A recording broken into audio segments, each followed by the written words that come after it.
जी मैं सोनिया हूँ और ये मेरी बेटी सपना है। इसकी मारकर हत्या कर दी गई है। ये पढ़ती थी नोएडा में सेक्टर 115 आर्ट्स कन्या गुरुकुल सोरखा गांव में। इस गुरुकुल का मालिक है जयेंद्र कुमार आचार्य, जिसने मेरी बेटी के साथ दुष्कर्म करके उसको पंखे से लटका दिया गया है। और उसके बावजूद ना उसका कोई पोस्टमार्टम, ना उसकी कोई पुलिस कंप्लेंट, और उन्होंने दाह संस्कार करवा दिया। हमें धोखे से बुलाकर, हमारे फोन छीन कर, हमारे इस तरीके से हमें टॉर्चर कर यहाँ तक उसका अत्याचार खत्म नहीं हुआ। उसके बावजूद हमने ऐसे तैसे करके कंप्लेंट तो कर दी है, 302 का मुकदमा भी दर्ज हो गया है, पर वो अब तक गिरफ्तार नहीं हो रहा है। आप बताइए ये कहाँ का न्याय है? जिसका 302 का मुकदमा अगर किसी गरीब आदमी का हो जाता है तो उसे तुरंत पुलिस पकड़ के ले आती है, पर उसको पुलिस पकड़ के नहीं ला रही है। पुलिस कह रही है कि हम इंक्वायरी कर रहे हैं। इंक्वायरी कर, किस चीज की इंक्वायरी हो रही है?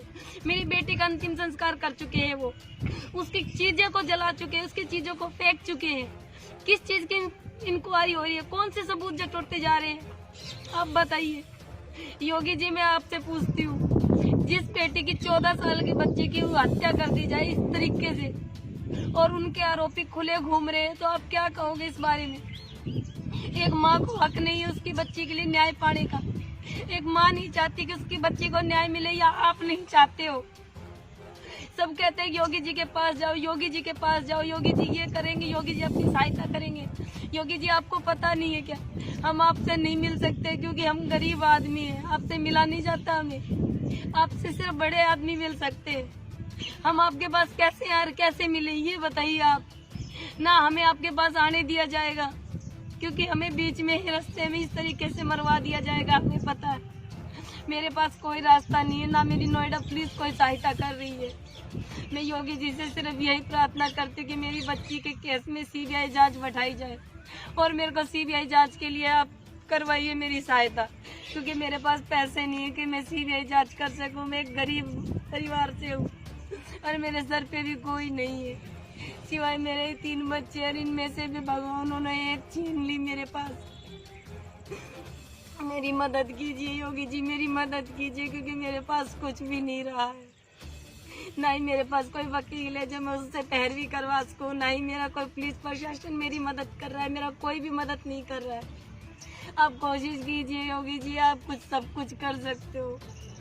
योगी जी आप कीजिए। मैं आम जनता से पूछती हूँ, अगर किसी बच्ची के साथ ये सब हो जाए तो आप क्या करोगे? कभी सुना है कि पुलिस अधिकारी की बच्ची के साथ ये हुआ है? कभी नहीं। किसी मंत्री के बच्ची के साथ ये हुआ है? नहीं।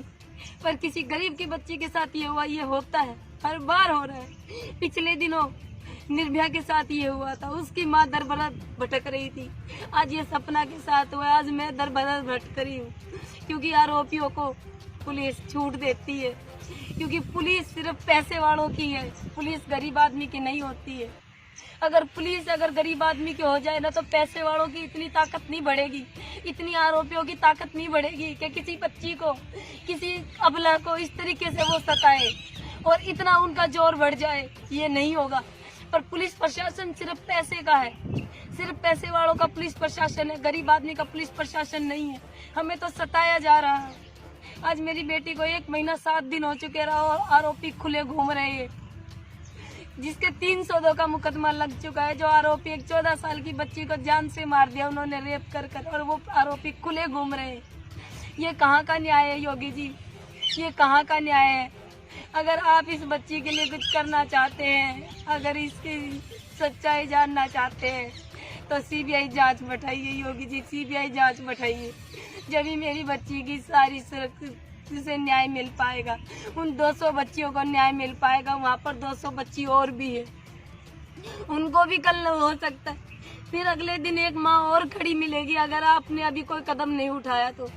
इसलिए मैं कहती हूँ योगी जी, आपसे हाथ जोड़कर यही है कि मेरी बच्ची के लिए सीबीआई जांच बैठाई जाए, इसे न्याय दिलवाया जाए, इसे न्याय दिलवाया जाए जी।